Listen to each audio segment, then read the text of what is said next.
how does the expanse of this nation shape the music we listen to? I've interviewed a million bands, and when they were driving across Canada in a van in January, touring, before everybody could be on their phones quietly, they just had a different understanding of the space in the country. That's gone, because everybody can be distracted now. There are still great artists who do it, of course, but it's not the same thing. So the poetry of the Canadian experience, in many respects, is connected to the regions and the touring of it.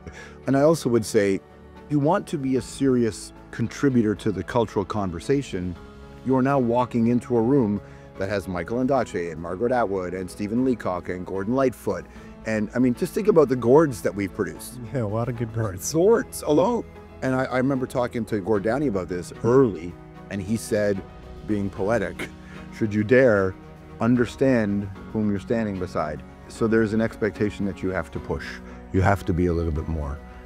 That's George Stroumboulopoulos, one of Canada's leading broadcasters and interviewers.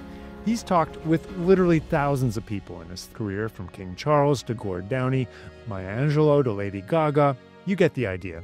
He has been a culture prism for Canadians on MuchMusic, and then with popular shows like CBC's The Hour and George Stroumboulopoulos Tonight, and The Strombo Show, now on Apple Music, which has him dividing his time between Toronto and Los Angeles. He was also a breath of fresh air for too brief a time as host of Hockey Night in Canada. Active in philanthropy, he is, among other things, a UN ambassador for the World Food Programme. For all his work, he was inducted into the Order of Canada in 2023, and this year he was also made an honorary Fellow of the Royal Canadian Geographical Society. I've always enjoyed George's work. The best interviewers are proxies for their audience, asking the questions we all want answered. There is a warmth, empathy, sense of humor, and connection in George's presence that makes him one of the very best at what he does. So I'm thrilled to be turning the tables by having him as my guest on this episode of Explore, a Canadian Geographic podcast. The conversation goes deep, so strap in and enjoy. George Stroumboulopoulos, welcome to the Explore podcast. So lovely to be with you, David. Thanks for having me today. Yeah, and congratulations on becoming a new honorary fellow. So I'd love to hear about how that came about and what that means to you. I've got my pin right here tied to my necklace. It's on my necklace. It means a lot to me because if I break down what it is I value the most in my personal experience in life, so not we have much larger responsibilities ahead of us in how we work with other people and how we build and the kinds of stories we tell. I put a lot of effort into making sure that I'm doing the right things in my era for the community. So there's an adjunct to that. I have lived a life of feeding the explorer and the adventurer in me. And so going to places that maybe not everybody has the opportunity to go to, or perhaps the desire to go to, because of conflict or challenges or whatever. My introduction to adventuring started the old school kind of way, which is I strapped a bunch of bags on the back of a motorcycle and I started to ride across the continent by myself. And so it was my love of motorcycling that really put me out in the world in that respect. What was the inspiration behind that trip, that initial trip? Yeah, honestly, dude, it was like probably growing up. I'm Gen X, right? So I grew up watching the late, even though they came up before I was born, but those late 60s libertarian USA biker movies, right? So pre-Dennis Hopper, the bike gang kind of freedom. So in my brain, and I sometimes wonder if it is just my nature more than the nurture, because I didn't grow up in an environment where the life I live is not part of the nurturing, right, in what I do. And from my earliest memories, I just wanted freedom. And I think in independent movies at that time, freedom was often represented by bikers and then ultimately Dennis Hopper and Peter Fonda. And so they became enormous influences to me. I was listening to Neil Young when I was really young, and he had that everybody knows this is nowhere Topanga vibe. And so that became my really, and of course, like anybody, especially any Canadian kid, I was reading a mix of books written by Indigenous authors when I was really young, and also Farley Mowat. And so you read Farley Mowat became a big thing. My mother really liked reading Jack London. So bikers were the visual representation of what it could be. And reading fiction or even nonfiction tellings of these sort of adventures from other people, I think they were two very strong pillars that were being erected in my psychology. And also, I don't even think that there was any reason for the two to connect, but I was that kind of kid who fed his imagination a lot. And I think in the feeding of that imagination, I built the platform that connected the two. So it wasn't just independence and freedom and liberty and doing what I wanted. It was actually, why don't you take the things you like about that and apply it to something that means a lot to you beyond that? And I think the connecting of the two became very key for me. So what Farley Mowat book hit home for you? What was the one, the wolves? Never Cry Wolf. Never Cry Wolf. So Never Cry Wolf was really, because it was also scary and it was about isolation. And then when all the rats showed up, like there were so many elements to that really hit me. And I was that kind of kid that would write to the House of Commons when I was 12 or 13 years old, requesting copies of the Hansard reports. Because you were that guy. That's awesome. Politics was so crucial to me. And then my uncle gave me a book written by Senator Keith Davey called The Rainmaker, which I read when I was maybe 13. And so I started to connect politics and policy to this kind of thing at a very young age. I was listening to a lot of heavy metal and punk rock. You can only listen to The Clash or Crass so many times before it starts to impress upon you what they're talking about. And so I started, I just got very, very lucky that my brain chemistry, everybody's brain fires a bazillion times a second. The way mine fired was really tying neurons together. And hey, this plus this gives you freedom, but also freedom where you can also feel good about your choices. And so it was it was politics books and Farley Mowat books. And I read, was it The Last Spike from Pierre Berton? And so I got a sense of, and then I met Pierre Berton when I was 19 years old. He was walking down the street in the neighborhood my mom lived in. And I got to talk to Pierre Berton, which was pretty cool. And so and then I met Farley Mowat, and then you started to put all this stuff together. So it wasn't a singular item in my life, but I think it was, as is often the case with me, 100 things lined up in the right way. So when I got blast from the cannon not to over ramble, you take all this stuff, and then when you're maybe 12 years old and you start reading Hunter S. Thompson. Yeah. I was wondering if he was going to come into this. Yeah, for sure. I read Ginsberg, which I really liked. I read Burroughs, which Burroughs really spoke to maybe the darker side of it. I'm in that Naked Lunch era. I'm in that era. Again, being born in 72, so from the age of 5 to 19, I was introduced to some of the most compelling thought being made by artists in an era like heavily commercialized. So you could have George Carlin and Bill Hicks, and you could also have Chuck D and Patti Smith, and you could have Angela Davis, and you could have Marie Sinclair talking about stuff, and later with Truth and Reconciliation. So you have all these things that kind of David Suzuki, so you have and then Hunter S. Thompson and Lester Bangs. And because for me, music and motorcycles became the sort of gasoline in the engine. Everywhere I went, it was music and motorcycles that really fed that in for me. Yeah. You mentioned The Clash, and I'm a Strummer guy, like big time. For me, there's a direct line from like George Orwell to Strummer and it's just this commitment to truth. I wish he was around today. I was lucky enough to spend a little time with Joe in my life, and he was everything you wanted him to be. Everything. Reading 1984 in Animal Farm, again, pre-1984, when and I think you and I are probably similar ages, give or take, and we also grew up in that Cold War era with the threat of nuclear annihilation on the regular. Then when we're 12 or 13 or whatever, coming of age sexually, hormonally, AIDS hits. And so there's just an awful lot of, and then of course, Reaganomics, Margaret Thatcher, Brian Mulroney. And if you're not wealthy, you are going to get pummeled by these three leaders, which we were.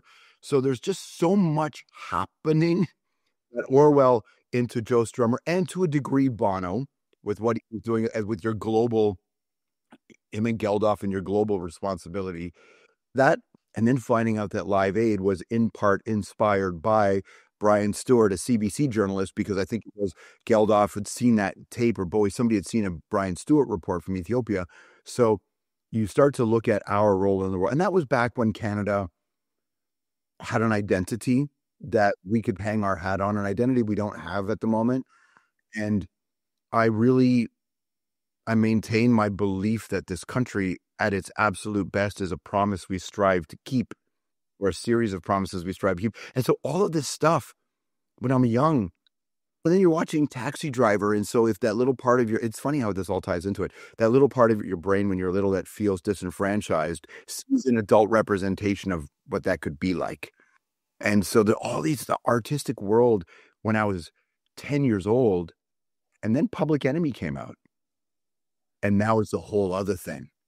Right. Oh, it's amazing. Yeah. So that explains why a couple of years ago, I'm on the ice sheet in Greenland, helping to plant poles to measure snowfall with the Geological Society in Denmark, because why wouldn't I go to? Because that's what Joe taught me to do. That's what we're supposed, the ice age is coming, right? The ice age is coming. Yeah. So it's the sun zooming in. So all of these lyrics pop into my head and movie lines pop into my head, and the stuff I've read because of, or when I go do these things. And so to me, it's all part of the same continuum, right? Which is listen to good music, read good books, push yourself for good ideas. Don't get stuck in your own echo chamber. What is the ultimate goal? Be pragmatic, move, how I operate. So you mentioned you were raised by a single mom. I'm just wondering, I mean, she was obviously a pretty incredible woman if you're experiencing all these things. What was she in your life? My mother's everything. She didn't know I was consuming any of this stuff. Which is also a gift. Yeah. Yeah. My mother's I think she was a teenager when she had me. She was like 19. We grew up in these really interesting neighborhoods in the west side of Toronto, Jane and Wilson, Jane and Finch, Rexdale, Malton. So the kinds of neighborhoods you would read about in newspapers, and not for good reasons, but they were incredible neighborhoods to live in. And I meet people around the world who come from those neighborhoods, and we know how important it is to our growth being from those places. And so I think my mother, who had 3 jobs, I remember waking up, I would hear at 5 o'clock in the morning, I would hear my mother. I get up at 5:30 whenever the morning news channel started.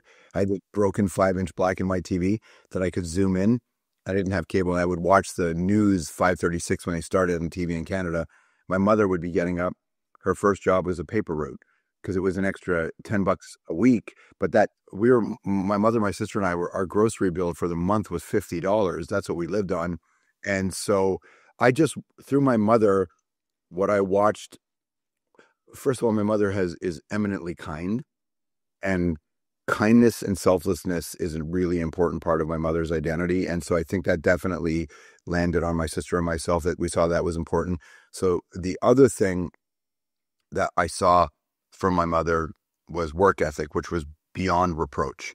Immigrant families know what this is like when there's one parent who is just sacrificing them, everything in them. And my mother, if you remember, my mother was like 24 when she was doing these 3 jobs, 25 years old, which is crazy when I think back now of how young she was. So that selflessness, kindness, the work ethic. But the other thing that I learned from my mother was that the cavalry ain't coming. This is about resilience. And in a way, it doesn't matter what you feel. It doesn't even matter what you think. Sometimes you have to get the job done. And to me, looking back now with the benefit of some vocabulary and time and experience, how I came to understand that was, what would be great in life is if you could have more opportunity for sometimes you could take a break. But when you're in that situation, that break almost never comes. You have to keep working, because if you don't, she was working in the back kitchen of a greasy spoon Greek restaurant, suffering the indignities of being around these men saying things to her, not knowing she spoke Greek and she understood it, but she couldn't leave that job. That's how we lived, right? So she would do all these jobs. So the resilience is the third thing that I really learned. And the fact that, now listen, in this era with the modern language, everybody would say that's not healthy. But I got to be honest with you, I wouldn't trade it in for the world, man, because I am so durable. Part of the reason I'm durable is because my mother taught me when I was very young, hey, don't personalize this life all the time. Sometimes you just got to get things done. However, also a very Christian woman. So the music I was listening to terrified her for my soul and eternity in hell. I saw her on the weekend. She still worries about this. The kinds of movies I liked. She said that when I was 4 or 5 years old, I made her wake up and watch Hilarious House of Frightenstein with me because I was too afraid to watch it alone. But I was so mesmerized by it. And then I saw Alice Cooper on The Muppet Show, and she said it was like the lights went off in my eyes. She didn't understand how this sweet little boy of hers was drawn to all this gnarliness. So again, I don't know. Maybe that's just nature. And I'm wired for the kind of intensity of life. I'm in that Gen X era where we would sneak out and sneak into movie theaters watching movies that were the first movie I ever saw in my life was Night of the Living Dead. No way. Yeah, and then I saw The Exorcist, and I saw The Brood, and these 3 movies are crucial for me. How old were you when you saw The Exorcist? 4? God, oh my God. 5? I saw... Terrifying movie. Oh, I was terrified. Yeah, I saw Night of the Living Dead, The Exorcist, The Brood, and The Deep between the ages of 4 and 6, 7, and then Sex Pistols, The Clash, Metallica, AC/DC, Venom, Slayer, all before I'm 12. Oh, no way. Yeah, so AC/DC, oh wow. Remember 1980 Back in Black came out and it was everywhere. And I was 7 and we're latchkey kids. So latchkey kids, there was always, you're just walking down the street with some older dude, and that older dude had a boombox blasting Pink Floyd's We Don't Need No Education, like Another Brick Wall, or blasting Back in Black, or you're hearing Highway to Hell. So growing up in a Christian world, you're hearing Highway to Hell or Hell's Bells, the 2 singers, and it was just all really formative time. So my mother had no idea that I was being introduced to all this kind of art, and what I call art, they called it a trash. What was the first concert then? What was that? Don McLean. Don McLean, Miss American Pie. Eh? Yeah, my uncle Paul, who just passed, he's like my most influential figure, my male figure in my life by far. He is my cultural touch point to John Prine and Tom Waits, Dylan and Lightfoot. So these are, and Neil Young. So this has all happened when I was very young. So he's your mom's younger brother, is he? My mom's younger brother, yeah. And my Uncle Paul. So my Uncle Paul, who's no longer here, but he, even on his last day alive, we talked about Dylan and Prine, which was so lovely.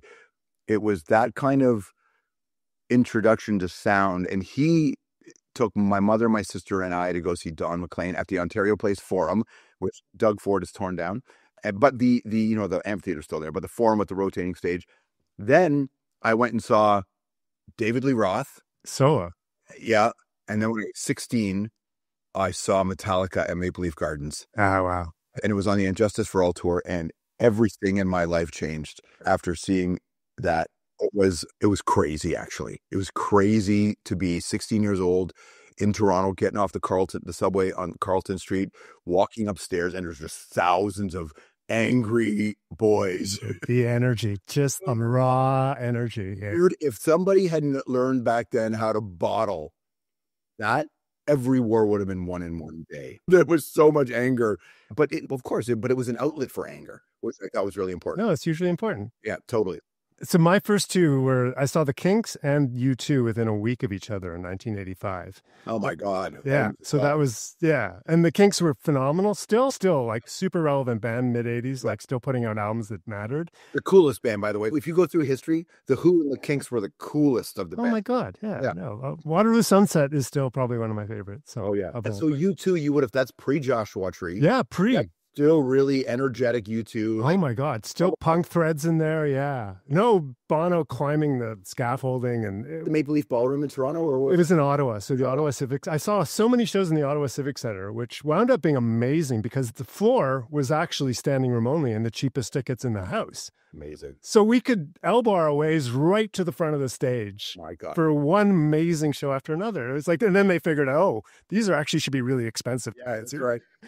I remember seeing when I was a teenager, I saw Pantera and White Zombie in floors at a place called the Concert Hall in Toronto. Oh, and again, it was like being right up front in the GAs.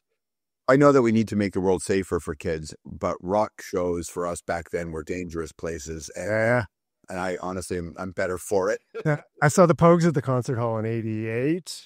And literally skinheads dropping off the balcony into the mosh pit. Same at the Pantera show. And they were dropping off that top floor and smashing people. Name is Slayer. It was like fucking angels being cast from heaven. It turned into demons. Like it was the greatest. And it's funny, on a neurological level, because back then we didn't have phones, or we honestly didn't even have television. Our only television was my mother had found a TV in the garbage and left it in her bedroom closet, and we could only watch it on Friday nights together. So I didn't have a TV life. So I've just read a lot of books and Hansard reports and listened to music and listened to the Blue Jays on radio or something like that. But when your brain has been allowed, or my brain was allowed to take in a lot of different kinds of information. Again, all of it was feeding that adventure. Maybe it was just trying to break. Like I spoke to George R.R. Martin once. He wrote the Game of Thrones and stuff. And he had said to me that he lived on the street in Jersey that he essentially never left. So he would look out into his backyard because I think his grandparents, they were all there, school. So he was forced to build a world and worlds in his brain, in his mind, to escape the kind of the doldrums of the daily. Luckily, my daily life wasn't doldrummy. It was more edgy, scary Goonies, but it was like an R-rated Goonies. But there was a lot of time for the foundations to set in terms of imagination and curiosity. So then when I started to go to these kinds of concerts and being drawn to this kind of music, just the neurons firing in ways they had never fired before, but they had been set in the creative imagination world, adventure world. And then boom, seeing James Hetfield strut onto the stage when you're 14, 15, 16 years old, it's game-changing stuff, right?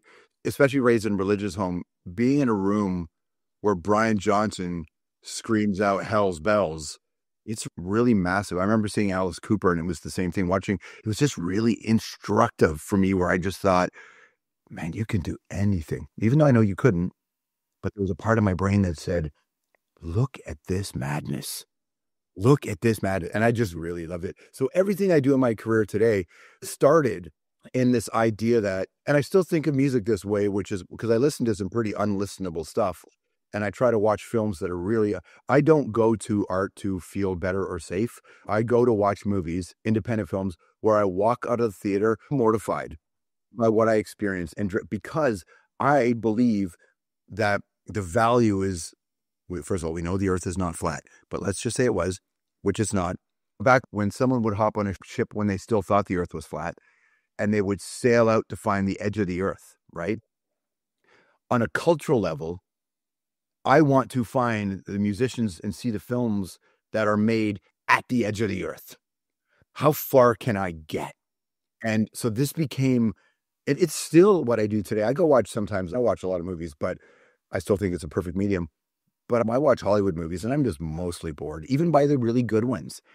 But when you stumble upon an independent film that's really making me uncomfortable, God, I walk out of that just going, I'm a worse person for it. But I'm glad yeah. What was the last one of those you saw? It's funny. I had heard of it and I'd never seen it. It came out 20 years ago and I just watched it on YouTube, called Primer. I don't know it. Primer is a movie about this guy that invents a time travel machine. And if you watch the movie, there's 7 people who made it. It means everybody on the credit list, there's only 7 and his mom who catered. So it's really independent and you watch it and it's just so inspiring and so uncomfortable. And it's about watching somebody unravel. And I really liked that. That's the last of that. And it was 20 years ago, but I just saw it on YouTube.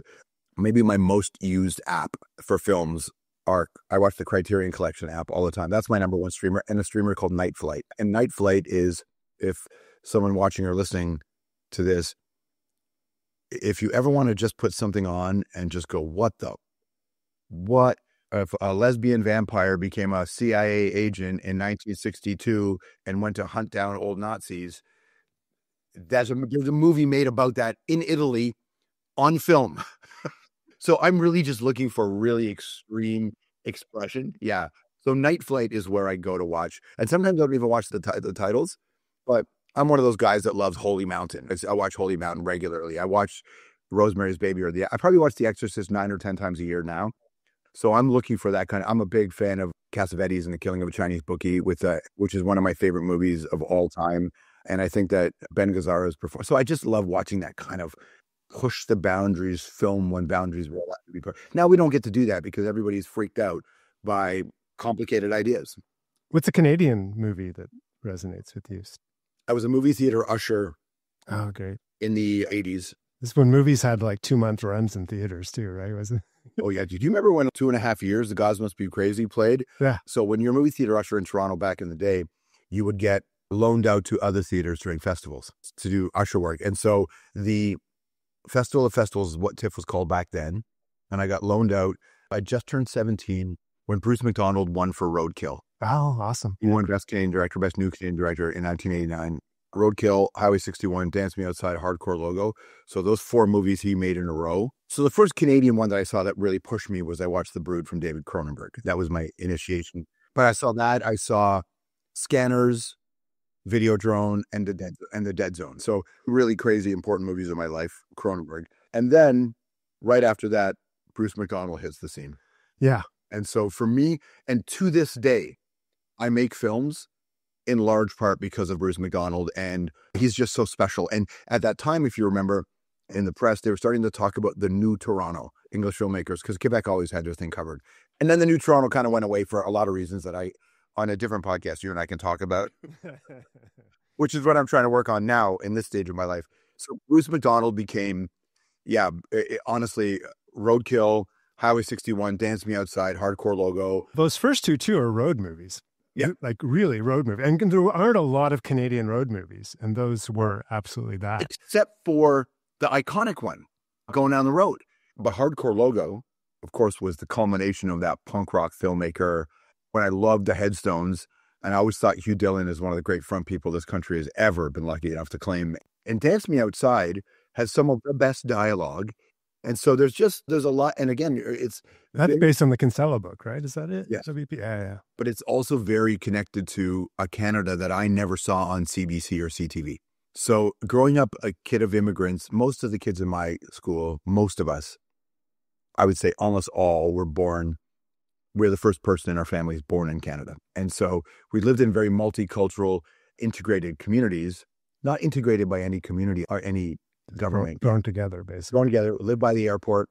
Half of us either worked at the airport, the other half worked at the brewery, right? And all of us drove forklifts. I drove a forklift at the airport unloading airplane containers. And when I was a teenager. But if you put on Hockey Night in Canada, you never saw your Canada. You saw Farm Boy Canada, which has value, of course, but you always saw the same version of Canada. You saw the East Coast, you saw British Columbia, Gibsons, you saw Beachcombers.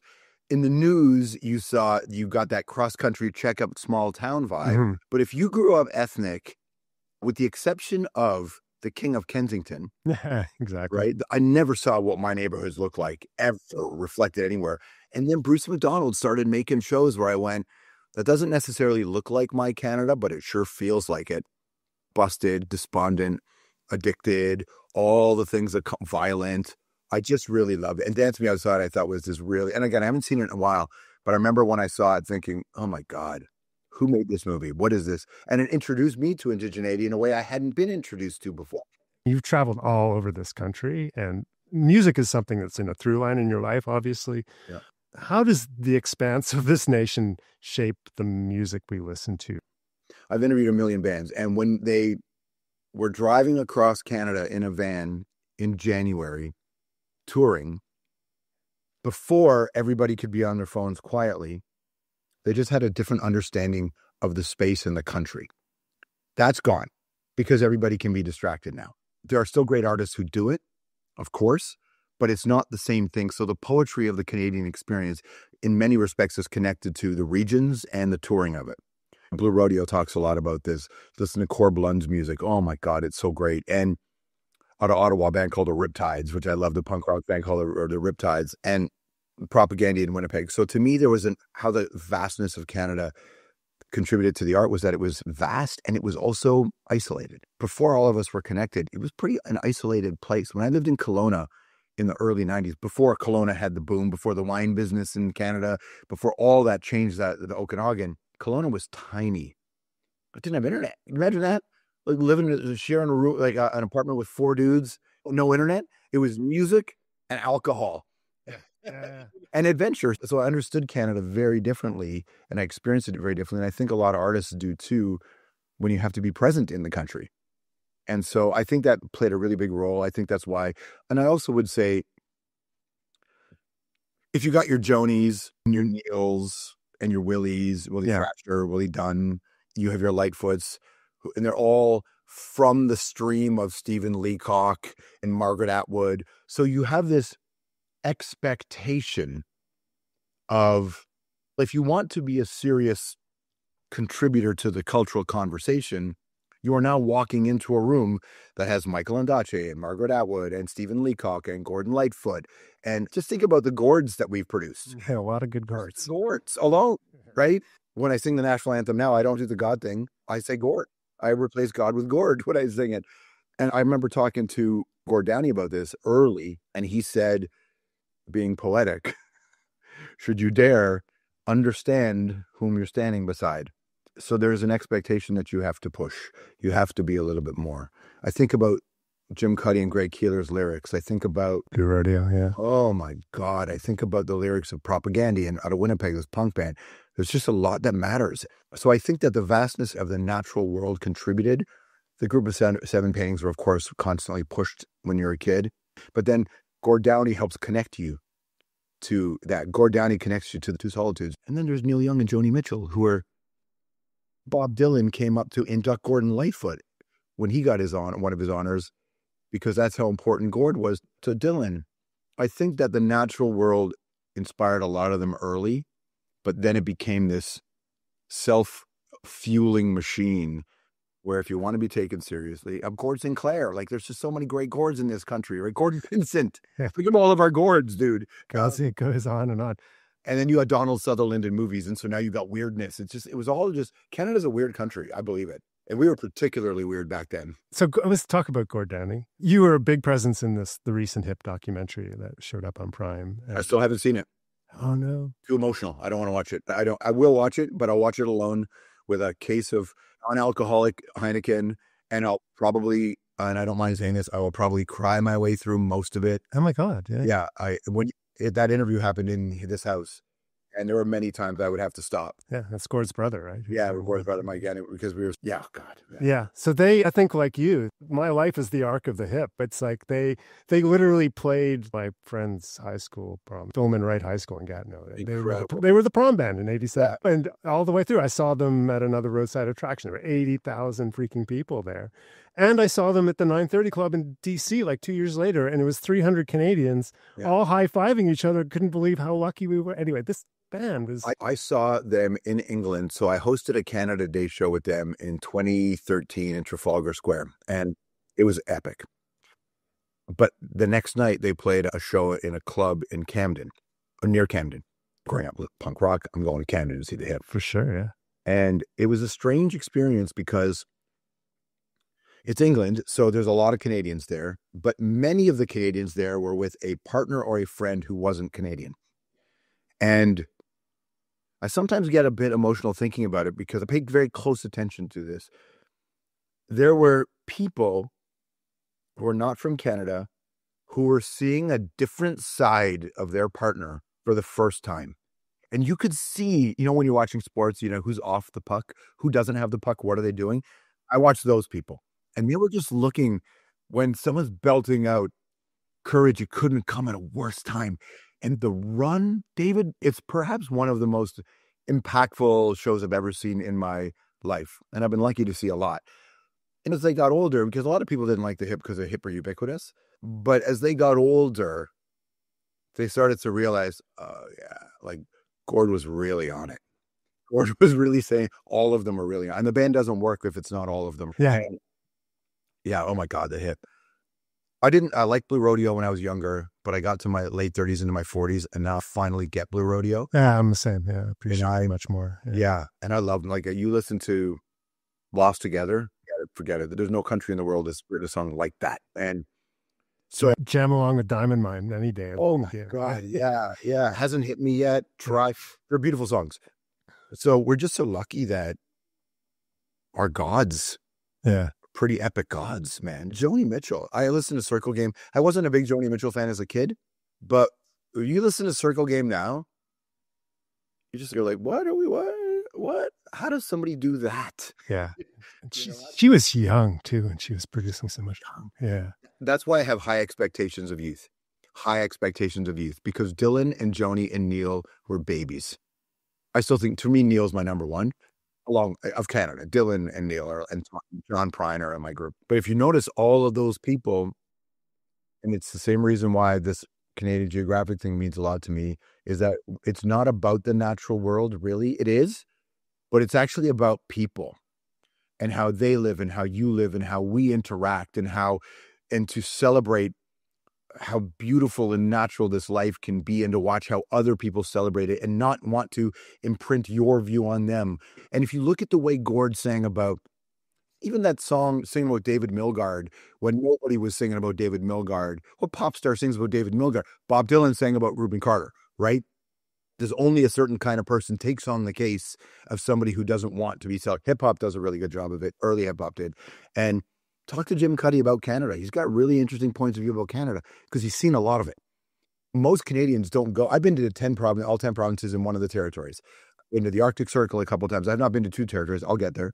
I've been in 48 of the 50 states on wheels. Like, I've been on the ground. And so you spend time in these places and you learn about what makes us together, what makes us separate.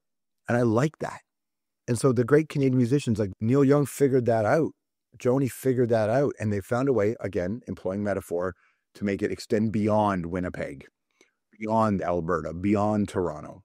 And the thing with Neil and Gord, too, is there's a real independence streak with them, both of them, which I also think just comes from living on the edge of a massive wilderness.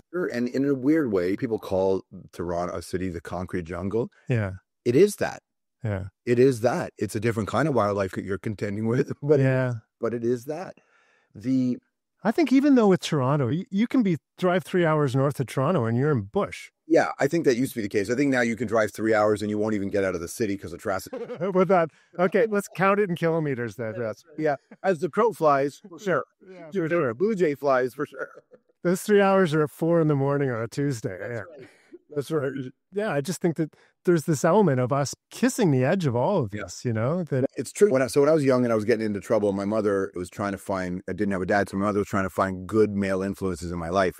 So we would go to this very evangelical church in Malton where we didn't have preachers, we had elders, and elders who ran the church, they all had jobs and families. In a way, those men were really important to my development, even though I didn't keep any of the dogma that they're connected to, the doctrine. Yeah, this community though, yeah. Really, and responsibility. You are accountable to. But one of the elders' sons, a really nice man called Brian, my mother said, can you get him out of the city, out of the suburbs, and get him somewhere? So we drove up to Algonquin when I was a teenager, and we'd portage for a week and go canoeing, getting to lakes you could only access that way, reading Stephen King books as a teenager by waterfalls and sleeping in my own tent by a waterfall. When you're a kid, and that's not your world. So one of my best friends was a kid called Bobby, still is a kid called Bobby, Dutch family, and we lived in the same apartment building when we were kids in Jane and Wilson. And 12 or 13 years old, his parents wanted to keep us out of trouble. My mom did too.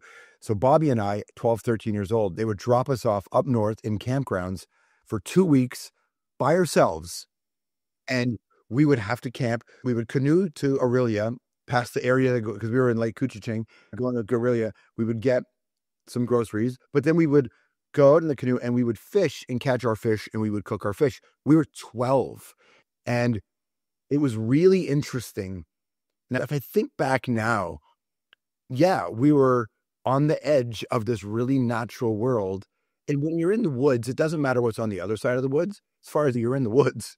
And sneaking in trying to steal a can of beer from another campsite at 13 or 14 years old while you start a fire with a fish that like a bony perch or bony sunfish that you just caught, trying to fry it on a grill. That's like monumental stuff for me and I still now, it was a couple months, I was in LA and I was a little bit, I don't get overwhelmed, but I was a little bit aware of the mountain of work on my plate. And I just thought, I need this done by Monday. I need this done by Tuesday. It's Thursday. I need to get them done. I got this I can get done by Saturday, but I can also not.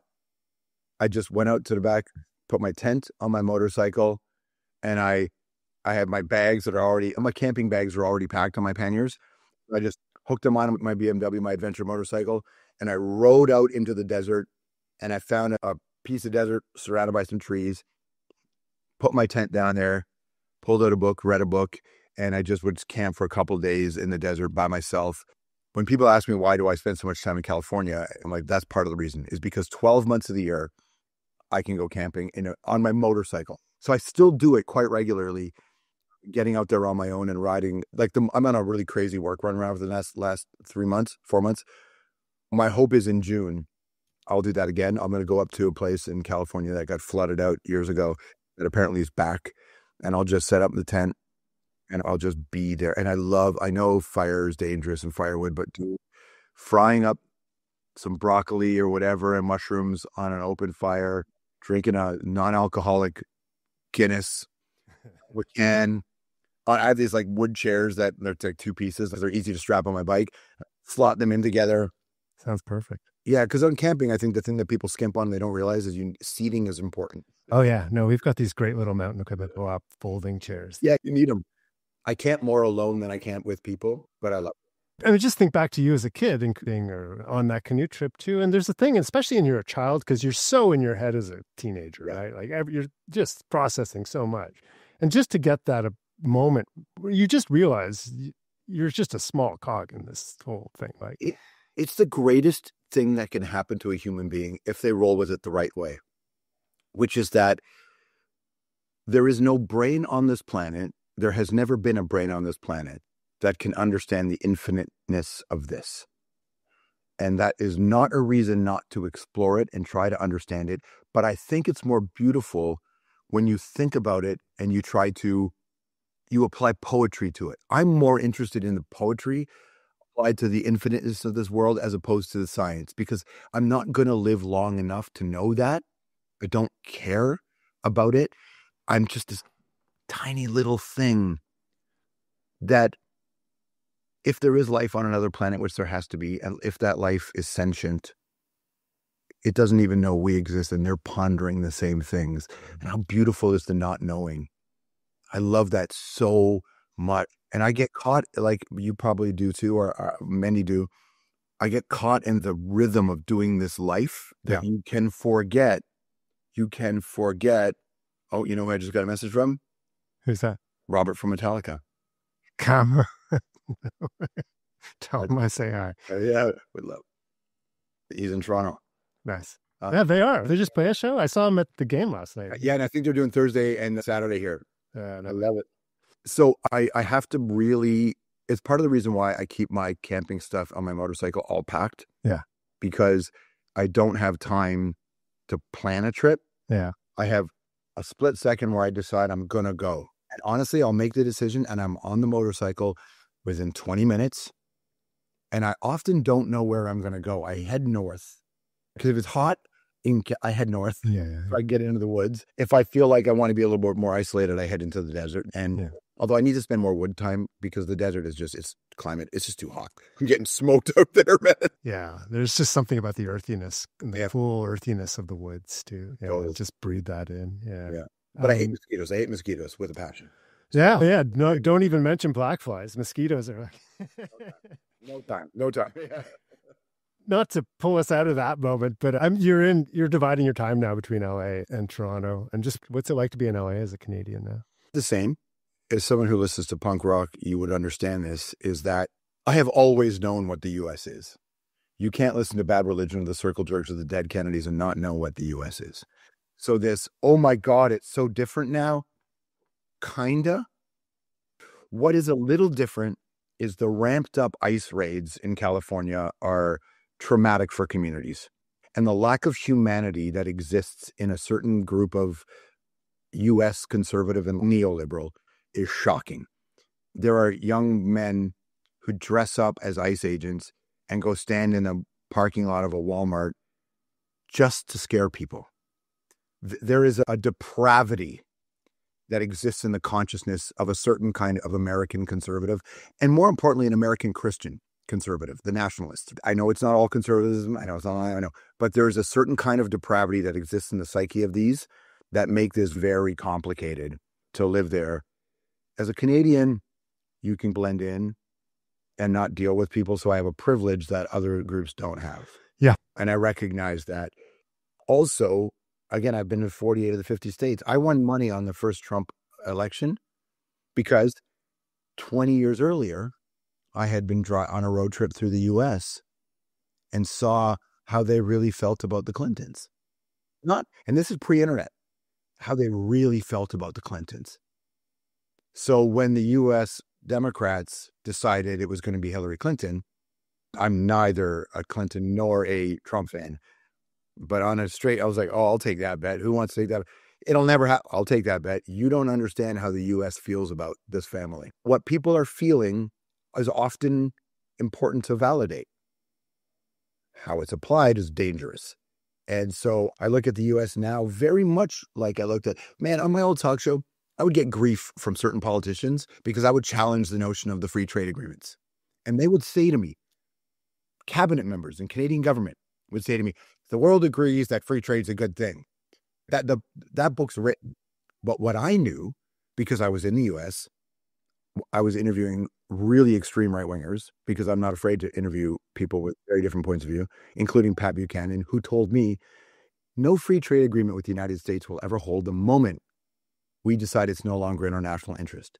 We'll just it's only good if everybody's playing by the same rules, but the U.S. doesn't play by the same rules. And I knew that. We all knew that. We see that with softwood lumber. They'll try to spin it in certain ways. These are little disputes, and they just elected a president who decided to act on it. I'm just not that surprised, to be honest with you. I still think it's shocking behavior. I think a lot of it's terrible. I think the Democrats have done themselves no favors. So, that and $8 will get you a coffee at a store downtown Toronto. Yeah. And what about the elbows up moment we're having here now? I get it. I think it's cool. I think it's great. I think you find a way to make yourself heard. But is this a redefining moment, do you think? Temporarily. Yeah. I don't know what happens to us. I think it depends on the next 10 years of government. I think what the next 10 years of government looks like can be really monumental. Canada doesn't, and listen, I hate to say this, but what does Canada offer the world? We're not a military power. We have lots of resources, but a lot of those resources are contracted out to non-Canadian companies, and the money doesn't really stay in the regions, short of a handful of jobs, sometimes more than that. But there's a lot of our royalties. It's not like what Norway did, where they made sure that in the natural resources world that the Norwegians were going to benefit. We didn't do that in the same way. So what do we bring to the table? We used to bring really good ideas that were backed by the momentum of a country that wanted this to be an experiment that worked. None of that is a straight line. So we dip, we fall, we spiral. Sometimes it feels like a death spiral. I saw this change when I was doing the talk show in the transition from the Chrétien Martin era into the Harper Jason Kenney era. So you could see a shift in terms of what the Canadian conversation was going to be. I cast no aspersions on it. Canadians can make their own determination how they feel about it. And that's democracy. But I saw it change. And I saw the language change. I saw how they viewed us in the world changing. I've been lucky enough to be in the room with presidents and prime ministers and kings and crown princes and such from other countries. I see how they view us. And it's changed. So Canadians have a sense of self that the rest of the world doesn't, on a meaningful political level, they don't share that about us. No. But that doesn't mean we have to earn it back, basically. When Bono took the stage, and again, there's a lot that Bono says that I agree with. There's a bunch that I don't. But when he took the stage at the Liberal convention back when it was really a coronation of Paul Martin, and he said the world needs more Canada, he was right. He wasn't talking about the Canada that was about to happen. The Mike Pearson, Blue Helmets Canada, the Banting, Insulin Canada, the Alexander Graham Bell, Tommy Douglas Canada, that's a different Canada than we have now. And so I think letting these villains who own the social media companies run amok in our country was a big mistake. I was advocating against it then, not against social media, but I was advocating for very strict regulations then on the air, and I got a lot of grief for it. But it's because having spent enough time in the U.S. and understanding that they're corporatists above all, oligarchists above all, but you look and think, if we don't treat this country's direction seriously, what did you think was going to happen? I love Canada so much. I love Toronto so much. I love Vancouver and Montreal so much. I love Regina so much. I made a film about Tommy Douglas in Saskatchewan. I love this country. The only honorary degree I ever got, and I'm grateful for it, was a doctorate from University of Calgary. I love Alberta. I love this whole country. I love the fact that we're a country made up of nations. I love that Six Nations is not the same thing as a group in British Columbia. I love that we're different nations that come together with this idea. And I do think, and this has been an evolution in my thinking, is that you have to understand that for Canada to grow and become better, we have to find a version of the middle where the outside voices are represented. So it's got to be better than it was. But consensus does matter. And compromise does matter, not on human rights issues. That's not the same thing. You need bold decisions then. But policy is policy, and you can't have a thriving democracy if you just determine your way is the only way. People don't see the world the same way as you. So I love that we have this thing about elbows up now, but what are we protecting? Are we a country that arms another country to violate another country's sovereignty, which, by the way, we are? If we're doing that, why do we get to be indignant about our sovereignty? If we're not respecting other countries' sovereignty, in fact, we're participating. So there's a lot of political things that burn me because I listen to a lot of The Clash. Yeah. I think the interview you did with Joe Strummer was talking about seeing through the smoke screen, the news and the stories. So even as a very strong believer in the promise of Canada, I think it's when we are at our best is when we can criticize ourselves. Not tear us down as one politician broke this country. That's dumb. It's dumb. It's unhelpful. It's not that. You can point to the political system and say, maybe it needs a tweak, for sure. We have to adjust how we do it. Do we need rank ballots? However we do it. But I love this country so much. I'm not a proud person. I'm not proud of my career. I think pride's dangerous in life. I think pride in your country is really cool when it's about sports and it's about music and it's about spreading a value system you believe in. But that's about it. A country is only an idea, and it has to be something that's nurtured. You and I have been lucky enough to be around the world. I have sat on walls built by empires that ruled that land that most people today have never heard of. And their walls still stand, but nobody knows who the Phoenicians are. That's Ozymandias stuff, isn't it? Yeah. So this idea, and if you read enough history, you know that there are plenty countries that don't exist anymore, that used to exist.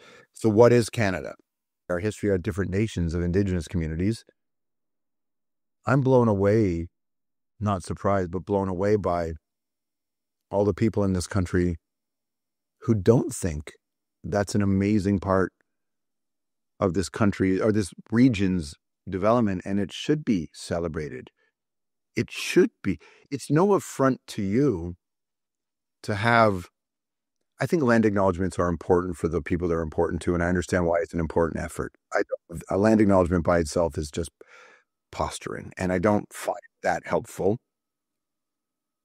But for the people who are mad at a land acknowledgement, I would say to them, is it the solution? Probably not. Wait a second. How many commercials do you sit and watch in your life? Yeah, no kidding. Are the 12 to 18 seconds of a land acknowledgement really going to be like, we're getting so mad at each other over the dumbest little things. We're so bothered by everything. And I don't think we should. And this is literally the least we can do. We can do more and be better. But by the way, no matter what your political stripe is, unless you're racist, but otherwise, if you're part of the 4 or 5 versions of this country that you can create with these parties, don't you want more people to participate in your economy? Don't you want if you want to spend less money, if you're worried about immigration, one of the things you can do is make sure that the climate crisis is handled, because climate migration is a real issue and they will end up on your doorstep. I love immigration. My family are immigrants. But if you actually want to address the challenges you face in your country, Why don't we just go get the root causes? And in 1 generation, 2 generations, all those issues are gone. So I believe that our job as Canadians to be elbows up, part of being elbows up is with each other to say, hey, this can be better for everybody. And if the for everybody isn't part of the sentence, then you're saying the wrong thing. It's got to be for everybody, because all the numbers will prove to you that the more people that participate in an equitable way, the better it gets for everything. So the only reason why people would be against it is racism or fear. And fear fueled by racism, fueled by lack of understanding, fueled by misinformation or disinformation. I've spent a large part of my career interviewing people from all spectrums politically, not platforming, having conversations. And I think that this country works really well, and I want to fight for a country that tries to live up to this amazing promise. That's what we can bring around the world. That's soft power. That's soft power. Right? I want people to want to live here, not because their situations are desperate where they're from. I want them to want to live here because no matter where you are in the world, this is the best place in the world to live. That's what I want Canada to be. And if we could become the best place in the world for everybody to want to live, how dope would this country be? And I think a lot of it starts with understanding properly what truth and reconciliation is. Start there. It is a big job, but it is not an impossible job. Why not embrace what roots us to this chunk of land for millennia? Why not embrace that? Like, why not make that a part of who we are? Yeah. I think it's because in this culture we've all been raised in, that post-war world, which is this idea of individualism and you've got to get yours. There was this disrespect of what you're talking about. This land is Canada. If you stay outside long enough, you will die. Yeah. This is a rugged country. I've put my feet in the waters of Hudson's Bay when polar bears are over there. I have been walking in Gros Morne when a moose is standing at my path. You look around and think, woo! You look around and think, oh boy, lots of countries have that. We have it too. We have our plains and our mountains and our lakes and our oceans and the Arctic, our urban centers. It's so interesting to me, the natural resources that we have that for sure we commodify. I understand why we do that. I understand it. I think there are other solutions down the road if people wanted them. People need jobs. We're going to use oil. So what do we do? What does 100 years from now Canada look like? But a big part of it is tied to the land. We are so rich because of the land. Why would we exploit it when we could? I remember my dad, he was a hunter and a fisher. And he told me a long time ago, and like, I don't hunt, I don't fish, I don't eat, I don't, whatever you do, I'm fine. I'm one of those vegans that personal individual choice, you do you, right? I really am that guy, which gets me grief from some people in my community, but I don't mind. But I remember my father saying to me, real hunters and real fishermen are conservationists, the real ones. And conservation, it's funny because you never hear that word anymore. When I grew up with that word conservation all the time. Last 20 years, I don't hear conservation pop up. I listen to the debates. Climate comes up a little, but not conservation. Not in a way it needs to be. Not in a way that bridges the gaps between the people who have disparate points of view. So conservation may exist but not in urban centers where I am. I don't hear people talking about conservation. I hear about climate, which is important. I hear about we need this, we need oil, we need to dig, we need this. And I was like, but what about all of us? What role can we play in this? And you're mad at this group of people, but we should be conservationists with them. And as you quite rightly stated, that's what Indigenous communities have done from before there was time. We could remember it or write it down. So why don't we just do what we know works? And then we can all continue to play in this beautiful land. It's crazy to me, yeah. Yeah. I will say, so I moved away from here in the mid-90s and then moved back in 2018. And where we were in 95, on the Indigenous front and where we are now, it was like I felt like I needed to do a lot of catching up very quickly. It had flipped. And I know there's still a huge number of issues, huge, but it's part of the conversation now. I think Oka made it part of the conversation. 100%. But it's now, I know now Indigenous words, right? There are, Tatanse, or whatever, Miigwech, that was never in my realm 30 years ago. I think you're 100% right about Oka. And then Idle No More. Idle No More was, so I think the Indigenous conversation is much better. I was thinking more about the conservation of land and for sure. But all tied together ultimately. Yeah. I think you're right about that. No, you are right. But yes, it is much better, the conversation. However, we got to keep going. And all that work that was put on by groups to make it a better conversation was not without opposition. And it's one of those places where nobody should oppose this. If you're finding bodies underground at residential schools, regardless of your political stripe, it is a national mourning event. What do we do? Let's not fight each other on, there they are. There they are. It is not an affront to you if you have to contend with the fact that maybe your forefathers and foremothers did something. We have to move this forward. I've spent a lot of time in South Africa. I see how it changes. It is imperfect and busted too. But I've been to Germany, like you probably have, and you see how they deal with their past. There are models here that we can embrace. And you're right, Canada's done. I didn't know Indigenous. I only knew one Indigenous person before I went to college. None lived in my neighborhood. We were all from different Italians and Greeks and Ukrainians and Jamaicans and Haitians and Trinis are all in that neighborhood, but Maltese. But when you start to learn more and you think, oh God, the history is horrific.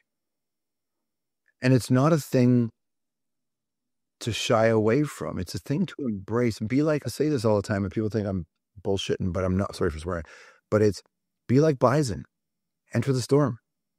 You'll get through it faster.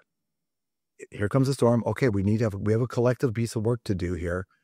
And it extends beyond Indigenous people. It extends for how women are treated in this country. It extends on how all kinds of groups are treated in this country. There's this idea that there wasn't racism against Black people here. Of course there is. And by the way, let's deal with this because I guarantee you it's going to get so much better if we do. And let's deal in meaningful ways. And it's a nonpartisan issue to me. And it'll help us understand their story, but help us understand the natural world better, especially with Indigenous stuff, as you mentioned. And so I want Canada to be a country that we can brag about. I want it to be that. How cool would it be if we could sit around and go, we nailed it. We nailed it. How cool would that be? But I don't think that's ever going to be Canada, though, right? I think there's something about the essence of Canada is we're always discussing what it is to be Canadian, right? And I think it's partly because of Quebec. Now we're opening up Indigenous issues and all that. We're always going to be tinkering, and that's our strength in a way. I have a 1971 El Camino. That's beautiful. One of my favorite things about this El Camino is that the work is never done. And you're right. It is. I'm wrenching. Oh, you know what? I got carbs gone again. All right. So you're tinkering all the time. Yeah. But that Camino is something that makes me happy. Yeah. And so the tinkering, you're right, is what makes us who we are. But I still think we have a lot of work to do to get the car on the road. I know, absolutely. And there's an urge, I think, not to tinker. Haven't we done enough tinkering?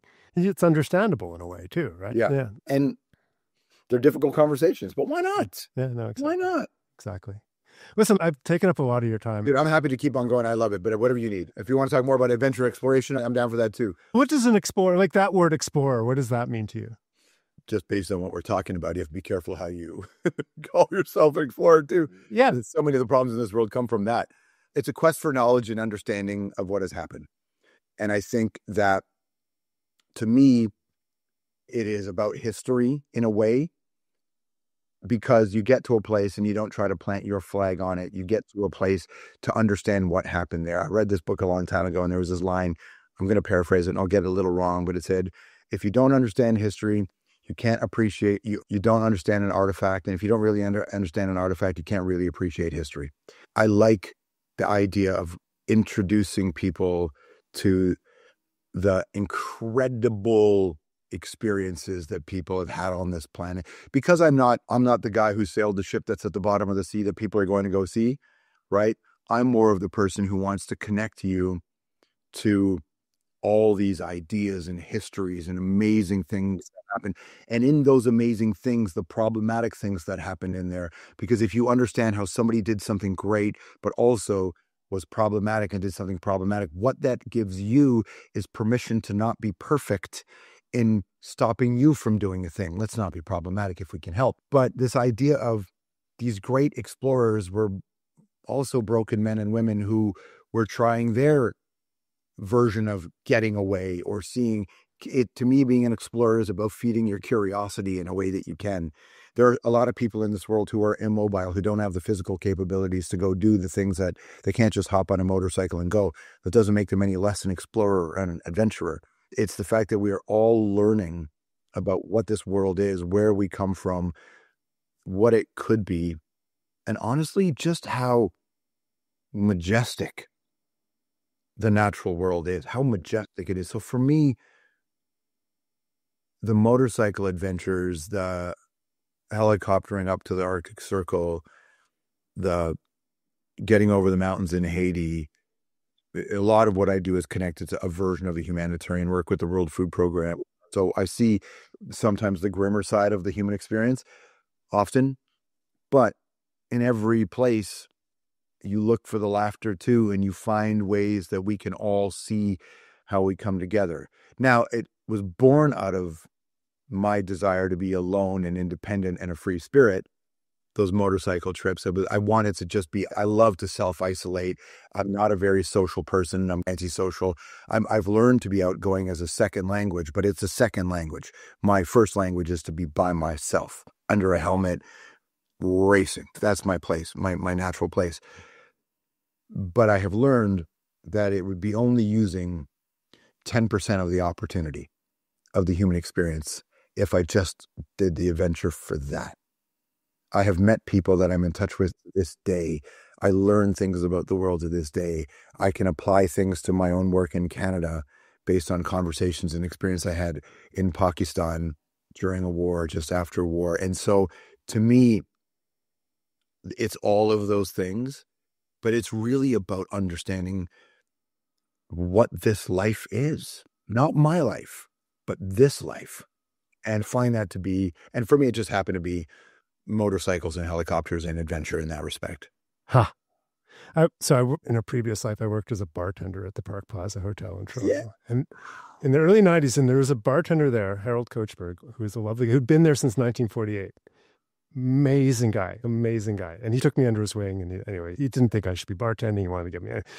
But he traveled, and that's what I wanted to do. I wanted to travel. I wanted to be a journalist. And he's like, when you travel, David, here's the key. Keep your eyes and ears open and your mouth shut, except to ask why. Yes.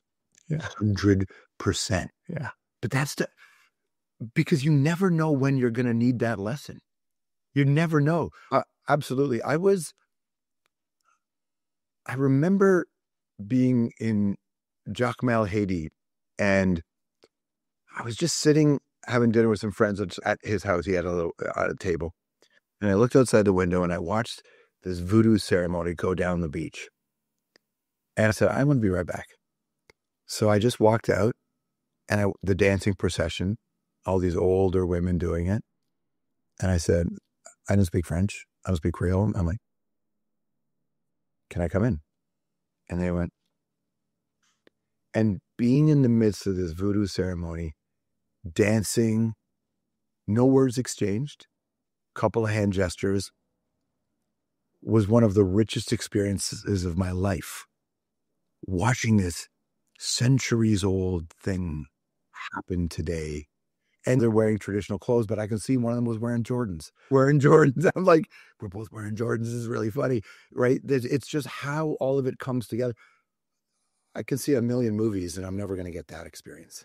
A lot of what you're talking about seems to be about connection too, though, right? Everything is that, yeah. It's about connections, and there's you can draw a line from that Metallica concert to that beach. Like, it's being with a group of people and feeling this greater oneness or whatever that is. Because I know that my natural position is to be alone, I also know that your brain does not want you to experience the world. Your brain wants to keep it alive.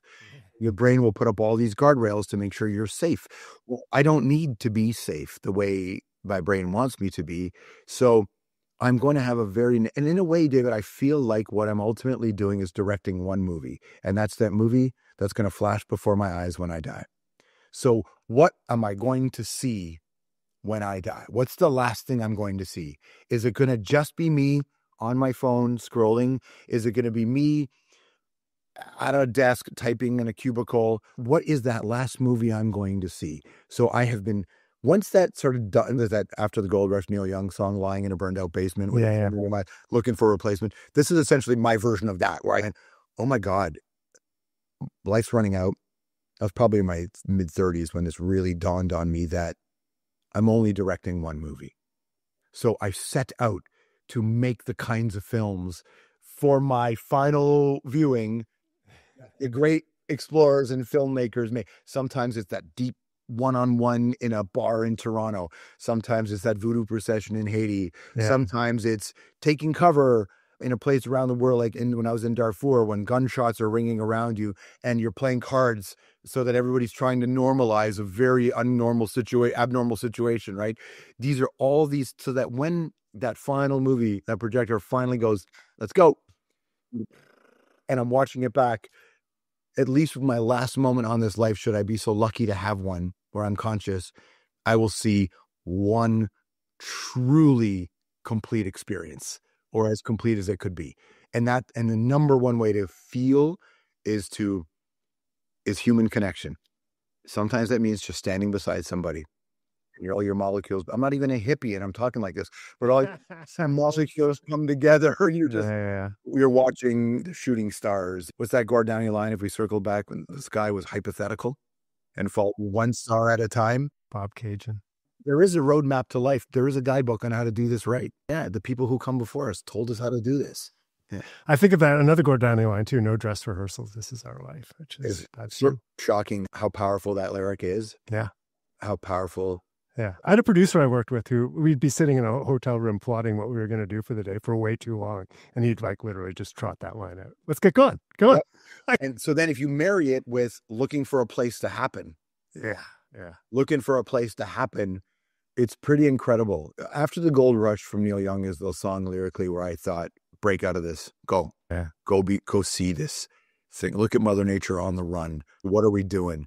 And to me, yeah, some people get it from religion, their spirituality. Some people get it from literature. I got it from fucking rock and rollers. And rock and rollers told me because they were the extensions of the poets. Yeah, no, it's Leonard Cohen's that direct. He left poetry to become not a rock and roller in that realm. Yeah. You read Lawrence Ferlinghetti, you read these great writers, and you think, even as problematic as he is, read Bukowski, read Hunter Thompson, read Kerouac, read Simone Weil. There are not keys to life, to your life in there, but there are keys to rooms, and one of those keys is going to fit into the door you need to unlock. And sometimes it's just a line. Just a line. It goes, oh, now I don't know. And now that poet's is not required for you. Now there's a whole other group of people you can connect to that will help you get to that next place. And Geiger's written stuff that has changed people's lives because it opens its imagination. And I can tell you that I have interviewed 10,000 people in my 30 years. And the ones who are the most well-adjusted, or at the very least, as they get older, feel the best about their lives, are the ones who live their truest life.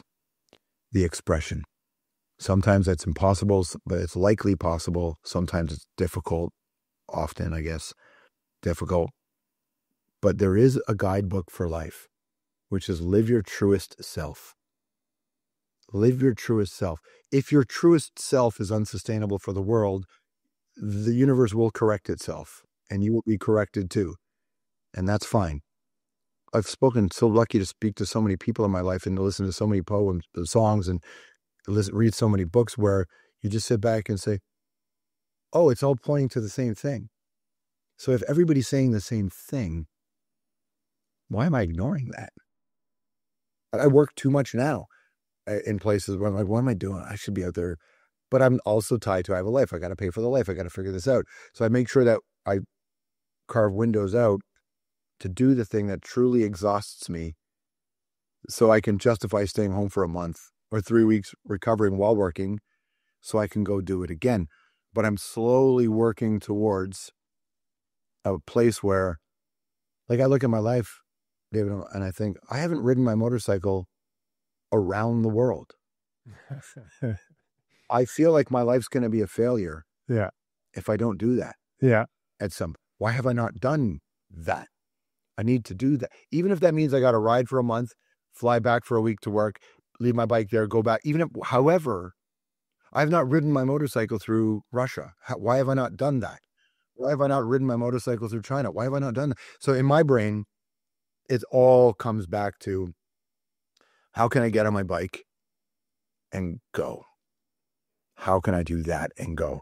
And of course, I'm me, so I will like to document it, and I would like to interview people and share stories. And I feel like we're building a time capsule. So in 300 years from now, when they dig up the bones of our contribution to the culture, where none of who we are matters to anybody, what kinds of conversations can 300 years from now people listen to and think, oh, they were onto it? Because people don't change that much. So we need to be helped along the way. No. And the journey is a universal story all through humanity. You go back and read throughout history, like 800 years ago, people, what they wrote about their dogs they loved. Yeah. Epithets on graves, dogs and cats they loved. It's the same as us. It's the same as us. Yeah, and I like the idea of being part of a continuum, and I don't believe in what comes next. But if there is a what comes next, and any version of, in a way, this may sound crazy, but I don't think you can manifest your afterlife. I don't think you can. But what if? How cool would it be if you could? And I think you can bring two pieces of fabric to this celestial seamstress and say, here's how you wanted to live, and here's how you lived. And they only have a certain amount of thread. If you can get these two close, they can sew together a version of what your consciousness does next. I know that's not what happens, but I want it to be what happens. Yeah. My thing on all that is, why not have that be what happens? Because if it's not true, it doesn't really matter anyway. Exactly. So that's what I want my life to be. Here's how it is. And I've spent my entire adult life trying to get it closer. Yeah. That makes sense. Yeah. Have that be true. Yeah. Yeah. Last question is, we want to ask everyone this, is describe a favorite place in Canada. Might be a happy place you go to in your mind when you need a break, or I don't know, somewhere that brings you calm, or. There's something really interesting about just having dinner with my mother and sister, because it was the three of us.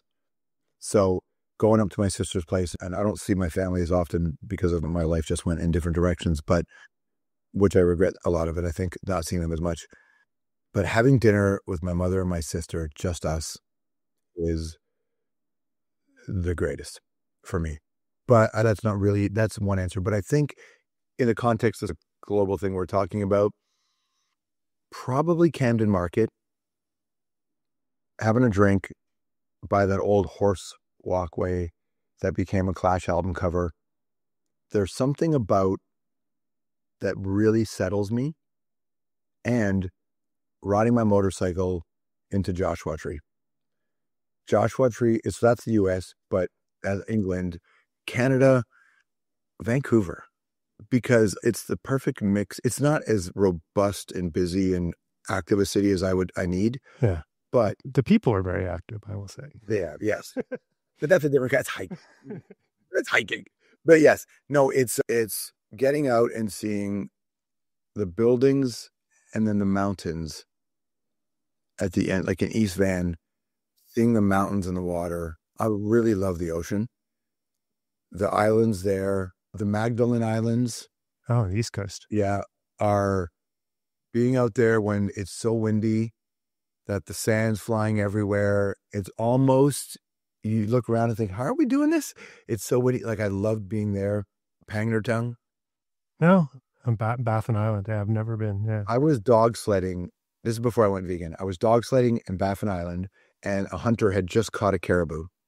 And there's a bunch of us, and made a caribou stew in Baffin Island. Maybe the tastiest meal I've ever had in my life. You're out there getting battered by the elements a little bit. Yeah, which makes it tastier, though. Right? It really does. I love battling the elements. That's part of the reason why I'm a motorcycle. I ride into a blast furnace or an ice sheet every time I do it. So I love that. But yeah, I think my sister's house with my mother and the three of us, I love that. But in terms of the calmness, yeah, that's my motorcycle adventure through Northern Ontario. There's a moose. There's your face mask. Your helmet is just devastated with bugs, the carnage of bugs. That riding up near, even like north of Muskoka, getting to the Parry Sound area. Yeah. Riding up through Thunder Bay.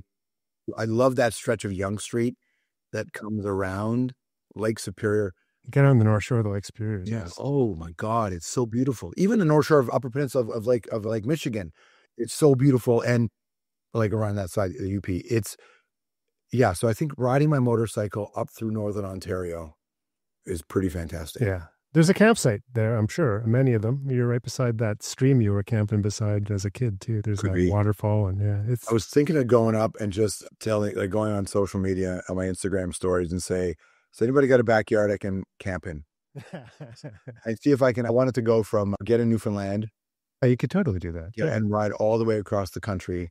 And I just want to stop and see as much of Canada as I want. And I've never ridden into Yukon or Northwest Territory. Yeah. And I would really love to do You can go right up top now, right? You can go right up to Tuck now. And Yeah. I did the Dempster Highway, not on a motorcycle, but there were a lot of motorbikes on it. And a lot of those guys are heading up to Tuck. Yeah. There's a lot of guys in California who want to do the ride up through Canada, up to Alaska and around back down to the territories. That is a dream journey. Yeah. So what territories are missing for you? You have two you're missing. Yukon and Northwest. Okay. So that would take care of it. Yeah, I've done none of it. And I've never had the occasion or the opportunity to go once for a music festival, but I wasn't able to make it. So I'd like to do it, but I want to do it on a motorcycle. Or, you know what? I mean, I also have a beat up lifted Toyota Tacoma. So I just hop on my Tacoma. I'm happy to, venturing into Tacoma, by the way, is also pretty amazing. And I would sleep in a sleeping bag in the back in the bed of it. And I love that. So that maybe that's what I should do. My next trip through Canada should be up there. I'm in Vancouver all the time. So sometimes I think, why don't I just extend my life up here for 1 month and then ride as far north as I can? Both Whitehorse and Yellowknife are amazing cities and punch way above their weight. But that Dempster Highway is really one of the most beautiful drives. I got to try that. I got to try that. Yeah. Awesome. Cool. I'll watch that. Anyway, great, bud. Get that on film. All right. George, thanks so much for coming on the podcast. Really appreciate the time and the conversation. No, likewise. I really appreciate you having me. Thanks, man. That's it for this episode of Explore. If you liked it, please give us a rating and review where you listen. And please really do it up, like 5 stars, and give it a glowing review. It helps feed the algorithm gods, and it helps more people to find these interviews. And I really do enjoy reading your feedback as well. What is it that you like or don't like about Explore? What guests do you want to hear from? Are there particular kinds of guests you most enjoy? Would you like weekly episodes or maybe less frequent episodes? More commentary from me or less?